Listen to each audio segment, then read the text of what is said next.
inyong kagawaran ay naglungsad na po ng Comprehensive Recovery Plan.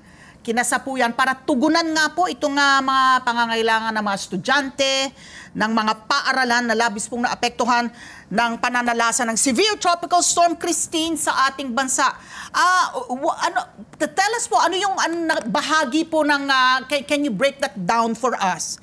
Itong Comprehensive Recovery Plan ng DepEd, Secretary. Well, siyempre marami tayong damage na classrooms, over 1,200 at damage na classrooms. So, kailangan i-assess yung level of damages at siyempre maayos ka agad ito para makapasok ulit ng ating mga bata.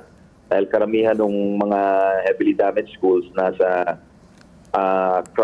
overcrowded schools din po. So, medyo seryoso yung sitwasyon dyan at kailangan bumalik talaga sa klase at maayos yung ma-restore yung normal na sitwasyon pati. So, tapos yung sa learning loss, kailangan ma-address rin yun dahil ang dami ng absences ng ating mga bata nang dahil sa kalamidad at iba't ibang rason kung bakit di sila makapasok. So, kailangan i-assess ng mabuti yung existing alternative modes of learning delivery. O ibig sabihin, pag walang pasok ang bata, ano yung kanyang inaaral, ano yung kanyang monitoring system ng ating mga guro sa kanya.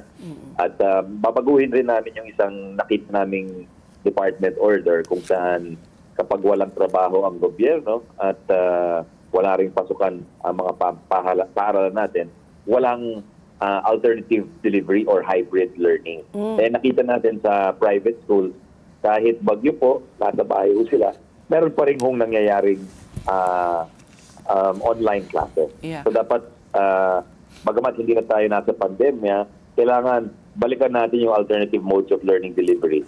Given yung kapasidad ng isang komunidad para magkaroon ng online classes. Kung merong posibilidad ng ganong klaseng delivery ng or pagpasok ng mga bata kahit online as an alternative dun sa absences na napakarami, dapat i-explore na natin po yun dahil lalala pa yung sitwasyon pagdating mo sa quality of learning ng ating mga bata. Sec, Sani, you mentioned kasi no, na 1,200 plus ang mga damaged classrooms. No? And then, syempre, marami doon ay, syempre, walang pasok. Yung mga paggamit po sa mga eskwelahan po na bilang evacuation center, sa pamumuno ninyo ba, are you going to still allow that? Currently ba, are there some schools being used as evacuation centers? Because if that's the case, that means to say rin po, the students po are missing their classes. Merong over 1,000 schools being used as evacuation centers. At iba-iba yung sitwasyon nila. Yung iba, yung pati classroom ginagamit, pero yung iba yung gymnasium lang. So, hindi naman nakakapasok pa rin yung mga bata kahit ginagamit yung kanilang facilities. Although, siyempre, di sila nakakapag-sport o ibang bagay. Pero yung the truth is, hindi naman natin sila ma-prevent kung wala na talagang option yung komunidad. That's the reality. Okay. Secretary, I remember, and it left a distinct memory, no, na nag-viral po yung isang larawan kung saan yung surrounding structures, yung ibang building po, nakatayo pa, undamaged, no, after a severe storm. Pero sira na po, damaged na po yung mga school buildings.